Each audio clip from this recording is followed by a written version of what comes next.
Hope channel వీక్షించుచున్న భక్తులారా, ప్రభునామమున మీకు శుభములు తెలియజేస్తున్నాను. గడిచినటువంటి కాలంలో దానియేలు గ్రంథం యొక్క ప్రాముఖ్యతను గురించి మనం చదువుతున్నాము. మొట్టమొదటిగా ప్రవచనము, దాని యొక్క ప్రాముఖ్యతను గురించి మనము చదివాం. రెండవదిగా దానియేలు యొక్క 2వ అధ్యాయంలో దేవుడు ఏ విధముగా ఆయన బయలుపరుచుకున్నాడో, కళను ఏ విధంగా బయలుపరిచాడో, కళ యొక్క భావమును మరి దానియేలుకు ఏ విధంగా అనుగ్రహించాడో, ఆ కళ భావము వలన చివరికి రాజు ఏ విధంగా దానియేలుకు నమస్కరించి యెహోవా దేవుణ్ణి ఘనపరిచాడో మనం తెలుసుకున్నాం. ఇప్పుడు 3వ అంశాన్ని మనం చదవబోతున్నాం. దాని యొక్క పేరేమనగా దేవుడు మహాశక్తిగల రక్షకుడు. మహాశక్తిగల రక్షకుడు ఎలాగైనాడో ఈ 3వ అధ్యాయంలో మనం చదువుతున్నాం. దేవుని భక్తులారా, మీ దగ్గర బైబిల్ ఉన్నట్లయితే 3వ అధ్యాయాన్ని, దానియేలు గ్రంథము 3వ అధ్యాయము తెరిచి చూడవలసిందిగా కోరుచున్నాను. దానియేలు ఈ యొక్క 3వ అధ్యాయంలో ఆయన కనిపించటలేదు, కానీ ఆయన ఎక్కడికో రాజకార్యముల మీద కానీ, వేరే పని మీద కానీ, లేక బలహీనమై వేరే ఇంటి దగ్గర ఉండటం కానీ జరిగి ఉండవచ్చు. కానీ ఇప్పుడు చాలా ప్రాముఖ్యమైనటువంటి ఆలోచన నెబుకద్నెజరుకు వచ్చింది. దానియేలు 2వ అధ్యాయంలో ఏ విధముగా ఆ యొక్క కళ భావమును చూపించాడో, దానిని బట్టి ఇతడు హెచ్చింపబడి గర్వించి ఆ యొక్క కళలో కనిపించిన గొప్ప విగ్రహం అంతటిని కూడా బంగారముతో తయారు చేయించినట్లుగా మొదటి వచనము మనకు తెలియచేస్తుంది.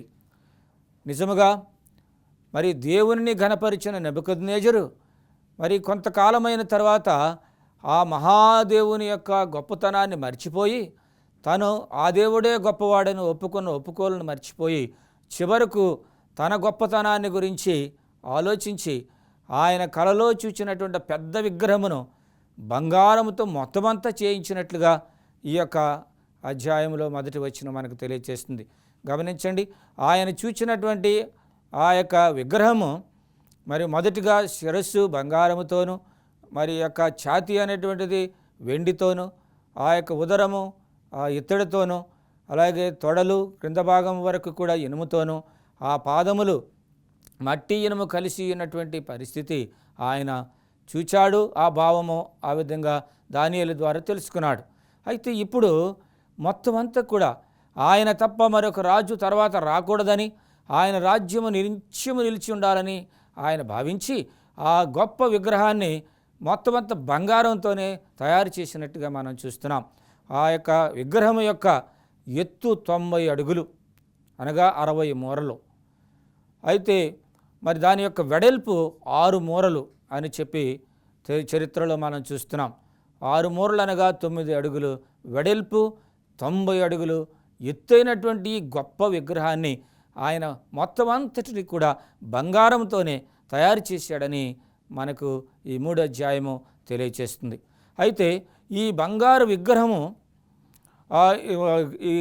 విగ్రహము అక్కడ పెట్టిన తర్వాత రాజు తన మనసులో సంతోషించి రాజ్యములో ఉన్న ప్రతి గొప్పవారిని మరి పేదవారిని అందరికీ కూడా టమకా వేయించి మొత్తం అందరూ కూడా ఈ యొక్క విగ్రహము దగ్గర ఉన్నటువంటి ఆ యొక్క పిల్లన గ్రోవి వినబడినప్పుడు, వేణులు వినబడినప్పుడు, విపంచకులు వినబడినప్పుడు, మరి గొప్ప సంగీత ధ్వనులు వినబడినప్పుడు మొత్తం అందరూ కూడా సాష్టాంగ ఆ యొక్క విగ్రహమునకు నమస్కారం చేయవలనని చెప్పేసి గొప్ప ఆజ్ఞ రాజిస్తాడు.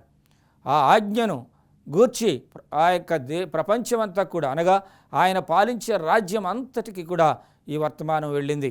అందరూ కూడా మరి ఆ వర్తమానం విన్నారు.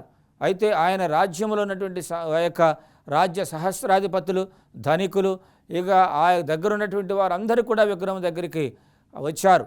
ఆ యొక్క విగ్రహము ఆ గొప్ప మైదానంలో పెట్టినట్టుగా మనం చూస్తున్నాం.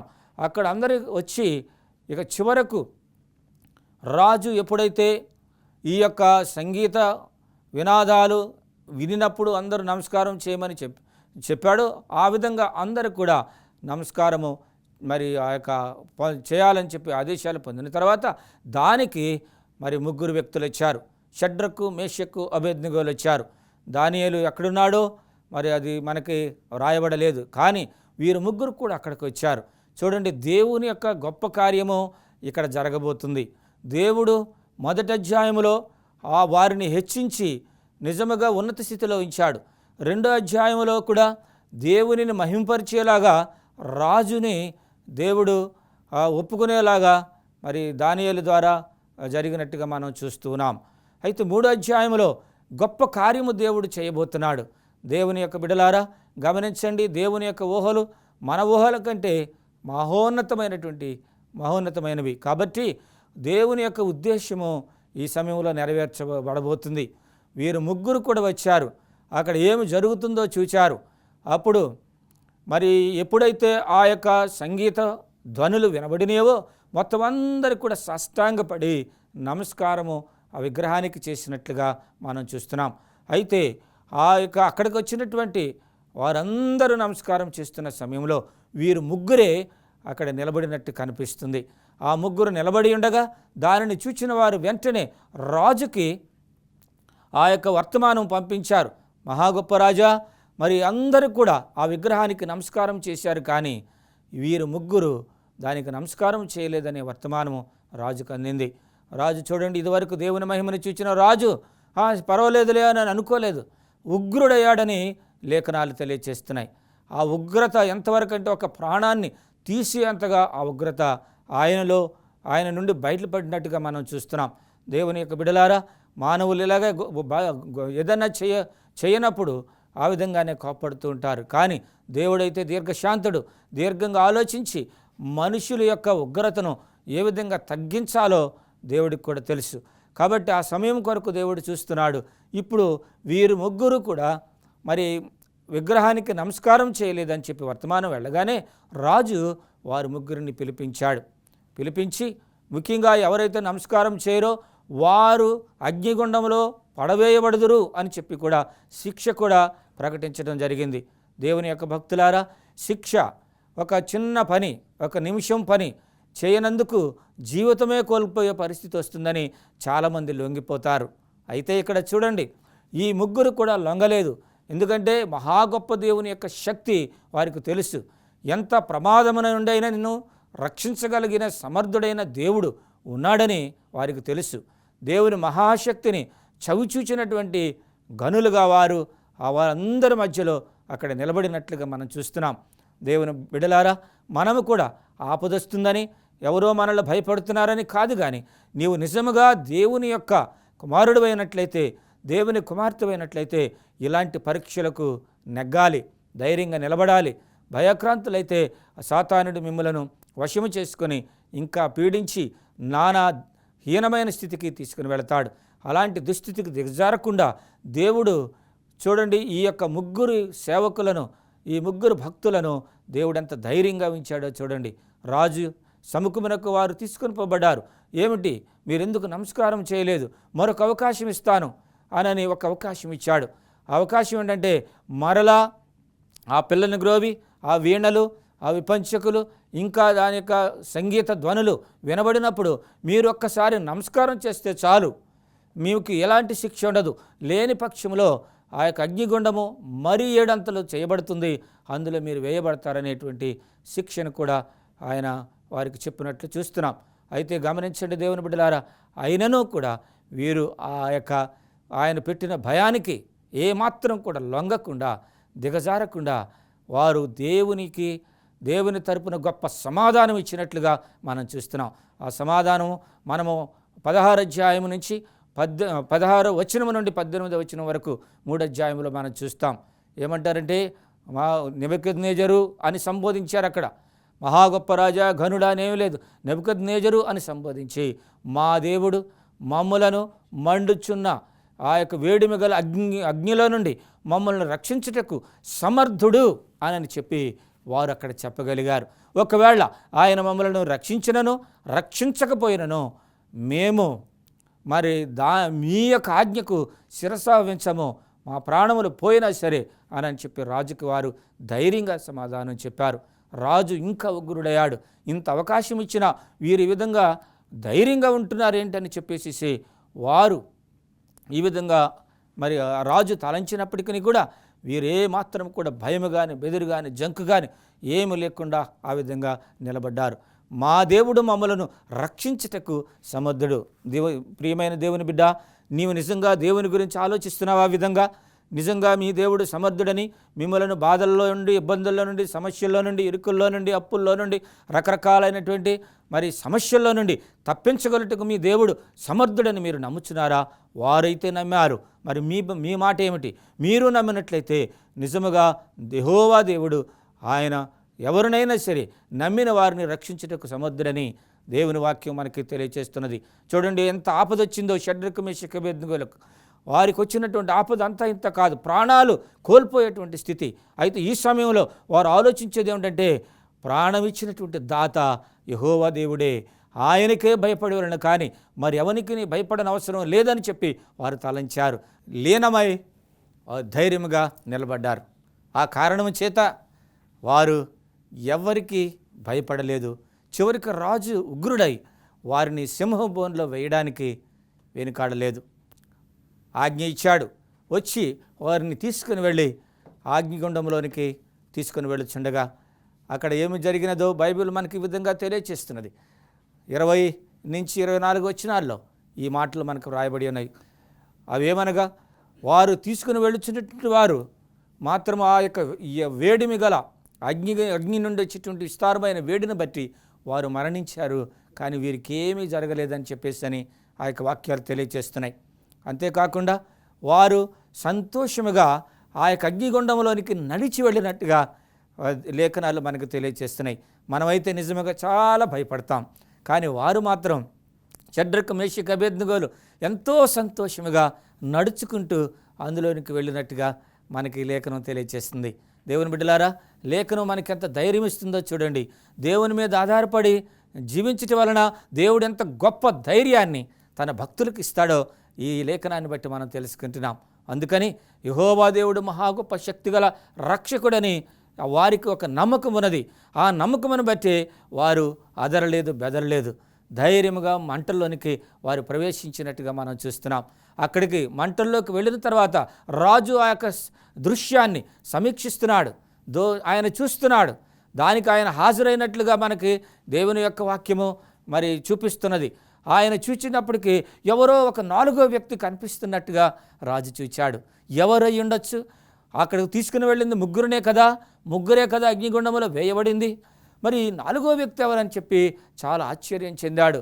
గమనించండి, 2వ అధ్యాయంలో చూస్తే రాజు సంతోషించి ఆయనకి ఆ శుభవర్తమానం వినగానే దానియేలుకు నమస్కారం చేశాడని 2వ అధ్యాయం 8వ వచనంలో మనం చూచాం.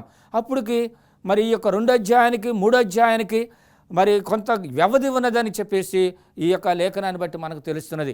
అందుకని ఆ వ్యవధిని బట్టి రాజు ఆ గొప్ప ఆ ఒప్పుకోలని, ఆ యొక్క దానియేలుకు నమస్కారం పెట్టిన సంగతి, అలాగా దేవుని మహింపరిచిన సంగతి మర్చిపోయినందున ఇదిగో ఈ యొక్క గొప్ప విగ్రహాన్ని చేసి ఆ యొక్క రాజ్యంలో ఉన్న వారందరినీ, గనులను, సహస్రాధిపతులందరినీ పిలిపించి నమస్కారం చేయించాడు. అయితే ఇక్కడ చూడండి, వీరు అగ్నిగుండంలో హ్యాపీగా ఉన్నట్టుగా కనిపిస్తున్నారు. మంటల్లో ఎవరైనా హ్యాపీగా ఉండగలరా? ఆ సంతోషం వారికి ఎలా కలిగిందో మనం యొక్క వాక్యం బట్టి చూడగలం.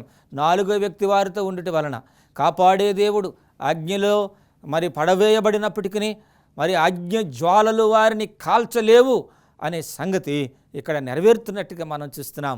కాబట్టి ధైర్యం కావాలి, దేవునిలో ఆధారపడడం కావాలి, దేవుని యందు నమ్మిక ఉంచి మనము ఇంత ధైర్యముగా మరి ఉండగలం. వారు ఉండినట్లే మనం కూడా ఉండగలమనేది వీరి యొక్క ధైర్యాన్ని బట్టి మనం చూడగలుగుతున్నాం. అందుకని భక్తులారా గమనించండి, 4వ వ్యక్తి ఇచ్చాడు. అలాగే మనము మరి బైబిల్ చూసినట్లయితే, మీరు జలములలో పడి దాటినప్పుడు నేను నీకు తోడై ఉందును అనే దేవుడు ఇక్కడ అగ్ని మండుచున్నప్పటికీ కూడా ఆ జ్వాలలలో తోడుగా ఉన్న దేవుడు వారికి సహాయకారిగా వచ్చినాడు. ఎంత గొప్ప సంగతో చూడండి. నమ్మగలవా? ఇది జరిగినటువంటి చరిత్ర. నిజముగా జరిగిన ఈ చరిత్రను నమ్మి మన విశ్వాసము బలపరచుకోవడానికి దేవుడు ఈ యొక్క వర్తమానాన్ని ఈ 3వ అధ్యాయంలో సమకూర్చి పెట్టాడు. నమ్మినవాడు నిజముగా వాడు ధైర్యమునందును, ఆ ధైర్యం వానికి కలిగిన ధైర్యం ఏదనగా ఆయన నమ్మిన దేవుని బట్టి ఈ గొప్ప ధైర్యం కలిగిందని వాక్యం తెలియజేస్తున్నది. 4వ వ్యక్తిని చూడగానే చాలా ఆశ్చర్యం చెందాడు నెబుకద్నెజర్ రాజు. చివరికి వారిని చూడవాలనని ఆశపడ్డాడు. వారు సంతోషముగా తిరిగి బయటకు వచ్చేటప్పటికి ఆ రాజు ఎంతో సంతోషంగా వచ్చి వారిని కలుసుకొని, నిజముగా మీ దేవుడు మండుచున్నటువంటి అగ్నిలో నుండి కాపాడగలిగినటువంటి దేవుడని దేవుని స్తుతించినట్లుగా మనం చూస్తున్నాం. నిజముగా దేవుని బిడ్డలారా, గర్వించిన వారిని సైతము దేవుడు స్తుతించేవానిగా మారుస్తున్నాడు. ఉగ్రుడైనటువంటి వానిని దీనుడిగా మార్చగలుగుతున్నాడు. తర్వాత కొన్ని దృశ్యాలు, మహత్కార్యాలు చూపించి వారిని కూడా దేవుడు ఒప్పింపచేస్తున్నాడు. ఇంత గొప్ప దేవుడు మన దేవుడు. ఆ దేవుడే యెహోవా దేవుడు. ఆ దేవుని నమ్మిన వారు కదల్చబడరు. ఆ దేవుని నమ్మిన వారు దిగజార్చబడరు. ఆ దేవుని నమ్మకించిన వారు అగ్నిగుండములలో ఉన్నను వారు ఏమాత్రము కాలరు. బయటకు వచ్చిన తర్వాత వారి వస్త్రాలు చూచినప్పుడు ఆయన కాలుడు వాసన వస్తున్నాయని గమనించారు. వారి యొక్క చెప్పులు కాలినీయమని చూచారు. చివరికి వారికి అలాంటిది ఏమీ కనబడనందున ఆ రాజు నెబుకద్నెజరు మీ దేవుడు మిమ్మల్ని రక్షించుటకు సమర్థుడు అని చెప్పేసి ఒప్పుకున్నాడు. ఇక మీరు 28 నుంచి 30 వచనాలు చూచినట్లయితే అక్కడ ఈ యొక్క బబులోను యొక్క దేశములో, రాష్ట్రములలో ఉన్నవారందరూ కూడా వీరి దేవునినే సేవించవలెను అని చెప్పి ఆజ్ఞ ఇచ్చినట్టుగా మనం చూస్తున్నాం. కాబట్టి దేవుని యొక్క బిడ్డలారా, యెహోవా దేవుడు గొప్ప దేవుడు. ఆయన రాజులను సైతం మార్చగల దేవుడు, ఒప్పింప చేయగల దేవుడు.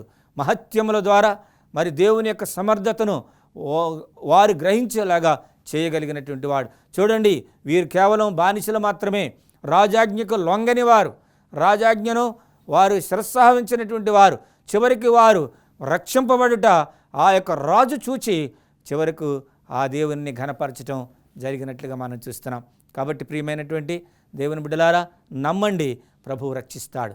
అబాధలలో, ఇబ్బందులలో, శోధనలలో, ఇరుకుల్లో, అనేకమైనటువంటి ప్రమాదమైన పరిస్థితుల్లో మన దేవుడు రక్షించుటకు సమర్థుడైన వాడని 3వ అధ్యాయము వారి యొక్క అనుభవం ద్వారా మనకు తెలియచేస్తున్నాడు. అందుని బట్టి దానియేలు, షడ్రక్, మేషక్, అబేద్నెగోలకి దేవుని మీద ఉన్న ప్రగాఢమైన నమ్మకమును బట్టి వారు రక్షింపబడగలిగారు. వారు ధైర్య సాహసాలతో వారు ముందుకు సాగి వెళ్ళరు కనుక వారు రక్షింపబడ్డారు. ఇక్కడ దేవుని యొక్క ముఖ్యోద్దేశం ఒకటే, ఆయన నామము ఘనపరచబడవలెను. ఆయన యొక్క నామము ఆ ప్రజలందరి మధ్య ఘనపరచబడవలననేదే దేవుని యొక్క ముఖ్యోద్దేశం. మీ వద్ద బైబిల్ ఉన్నట్లయితే దానియేలు గ్రంథము 3వ అధ్యాయము 29 నుంచి 30 వచనాల వరకు చదువుకుందాం. దయచేసి చూడండి. నెబుకద్నెజరు ఈ విధంగా చెప్పాడు: కాగా నేను ఒక శాసనము నియమించుచున్నాను, ఏదనగా ఈ విధముగా రక్షించుటకు సమర్థుడగు దేవుడు గాక ఏ దేవుడునూ లేడు.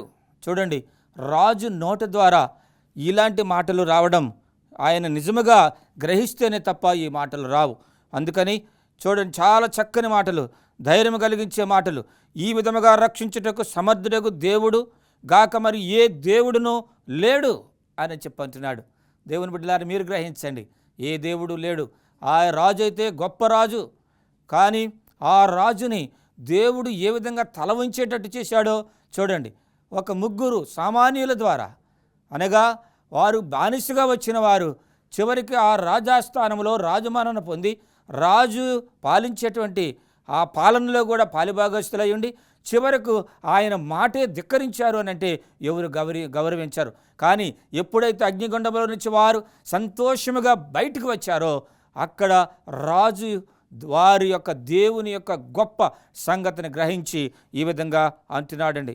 కాబట్టి ఈ విధంగా రక్షించుటకు సమర్థుడకు దేవుడు కాక ఏ దేవుడును లేడు. కాగా ఏ జనులలో కానీ, రాష్ట్రములో కానీ, ఏ భాష మాట్లాడు వారిలో కానీ షద్రకు, మేషకు, అబేద్నెగో అని వారి దేవుని ఎవడు దూషించునో వాడు తుత్తునీయులుగా చేయబడును, వాని ఇల్లు ఎప్పుడునూ పెంట కుప్పగా ఉండునని రాజు పలికినట్లు మనం చూస్తున్నాం. చూడండి, దేవుడు ఆ విధమైన అన్య రాజుతో ఈ విధంగా పలికిస్తున్నాడు దేవుని బిడ్డలారా. కాబట్టి రాజు అంటున్నాడు, వారి ఇల్లు పెంట కుప్పగా చేయుదును అనగా దాని షడ్రక్ మేషక్ అబేద్నెగో దేవుణ్ణి ఎవరైతే పూజించారో వాని ఇల్లు పెంట కుప్పగా చేస్తానని అంటున్నాడు.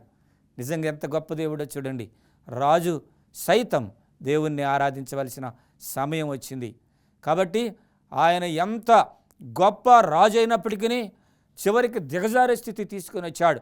ఆయన రాజ్యంలో ఉన్నటువంటి వారందరూ కూడా ఆ దేవుణ్ణి సేవించాలనేటువంటి ఆ యొక్క గొప్ప మాట పలికించినట్లుగా మనం చూస్తున్నామండి. అందుకని ఆఖరుగా అంతటా నుండి రాజు షద్రక్ మేషక్ అబేద్నెగో అయిన వారి బబులోను సంస్థానంలో వారిని హెచ్చించెను. నిజముగా మహా గొప్ప దేవుడు వారిని హెచ్చించాడండి. మొదటిలో వారిని హెచ్చించాడు దేవుడు. అంటే మొదటి అధ్యాయంలో చూచినప్పుడు వారిని దేవుడు హెచ్చించాడు. అలాగే రెండో అధ్యాయంలో చూచినప్పుడు రాజే దేవుణ్ణి ఘనపరిచేటట్టుగా మరి దేవుడు చేసినట్టుగా మనం చూస్తున్నాం. మూడవ అధ్యాయంలోకి వచ్చేసరికి రాజే ఆయనతో పాటు ఆ యొక్క రాష్ట్రంలో ఉన్న వారందరూ, దేశంలో ఉన్న వారందరూ, ప్రతి వారు కూడా దేవుణ్ణి సేవించాలని ప్రకటన చేశాడు. లేకపోతే వాని ఇల్లు పెంట కుప్పగా చేస్తానన్నాడండి. చూడండి ఎంత గొప్పగా దేవుడు మనుషులను మారుస్తాడో, మనుషులను ఒప్పింప చేస్తాడో, మనుషులను మరి నిజంగా నమ్మని వారిని సైతము ఆయన యొద్దకు అలా రప్పించుకుంటాడో, ఏ ఏ మార్గాలలో ఆయన రప్పిస్తాడో, ఆయన ఆశ్చర్య కార్యములు ఎంత దొడ్డవో, ఎంత మహోన్నతమైనవో, మనుషులు చూడగానే ఎంత గొప్ప మార్పు చెందగలరో, ఏ విధంగా వారు మార్పు చెంది ఆ యెహోవా దేవుణ్ణి పూజించేటువంటి మార్గము ఏ విధంగా రప్పించగలడో ఇక్కడ మనం చూస్తున్నామండి. కాబట్టి దేవుని యొక్క భక్తులారా ఆలోచించండి. దేవుని నుండి దూరం అవ్వాలని అనేకులు అనుకుంటున్నారు. దేవుణ్ణి పూజింపకపోయినా పర్వాలేదని అనేకులు అనుకుంటున్నారు. ఆ దేవుణ్ణి సేవించకపోయినా మాకేం పర్వాలేదు అని అనుకుంటున్నారు. కానీ దేవుని అవసరత ప్రతి వానికి ఉన్నది. రాజు నెబుకద్నెజరు గొప్పవాడైనా సరే దేవుని అవసరత వచ్చిందండి. ఆ మహా గొప్ప దేవుని యొక్క మహత్యాన్ని చూచి చివరికి ఆయన రాజ్యంలో ఉన్నటువంటి వారందరినీ కూడా ఆ దేవుని సేవించమని తెలియచేశాడండి. కాబట్టి ఆ దేవుడు తప్ప మరి ఏ దేవుడునో లేడని రాజు నోటి చేత పలికించినట్లుగా మనం చూస్తున్నామండి. అందుకని అంచెదినంలో ఉన్న మనము ఈ స్థితి అందరికీ వస్తుందండి. ఇప్పుడు అనేక మంది మన యొక్క సహోదరులు ఉన్నారు, వేరువేరు మరి దేవతలను దేవుళ్ళను కొలుచున్నారు. వారిని సైతము దేవుడు మార్చగలిగిన మరి సమర్థవంతుడైన దేవుడు మనకున్నాడు. ఆయన పేరే యెహోవా, ఆయన పేరే రక్షకుడు, మహాత్మ్యము కలిగిన రక్షకుడు, శక్తిగల దేవుడిని మనం చూస్తున్నాం. అందుకని ఈ వాక్యముల చేత మీరు ఆదరణ పొంది ప్రభువుని నిత్యం ఆరాధించాలని కోరుచున్నాను. ఈ వాక్యము మన వెనుకడిలో దేవుడు దీవించినగాక ప్రార్థన చేసుకుందాం. మహాపరిశుద్ధుడైన తండ్రి, మా గొప్ప వర్తమానం మాకు వినిపించినందుకు వందనాలు. మా ప్రేక్షకులందరినీ దీవించండి. వారెంతో గొప్ప వాక్యాన్ని విని ఉన్నారు ప్రభువా. నీవు మహా గొప్ప రక్షకుడు అని వారు తెలుసుకుని ఉన్నారు. షడ్రక్ మేషక్ అబేద్నెగోలను రక్షించిన సమర్థుడైన దేవుడు, మహా గొప్ప దేవుడైన రాజు చేత మరి ఒప్పించగా తండ్రి మేము విని ఉన్నాం. కాబట్టి వీరందరినీ మార్చి ఈ వర్తమానం వినే వారందరూ కూడా నీ రక్షణలో ఆనందించుచు మీ రాజ్యమునకు చేర్చుచ్చే భాగ్యము దయచేయమని యేసునామమును బట్టి అడుగుచున్నాము తండ్రి, ఆమేన్. దేవుడు మిమ్మల్ని దీవించిన గాక. మరొకసారి మనందరము ఈ విధంగా కలుసుకొని ప్రభు వాక్యం విందాం. ప్రభు కృప మీకు తోడుగుండును గాక.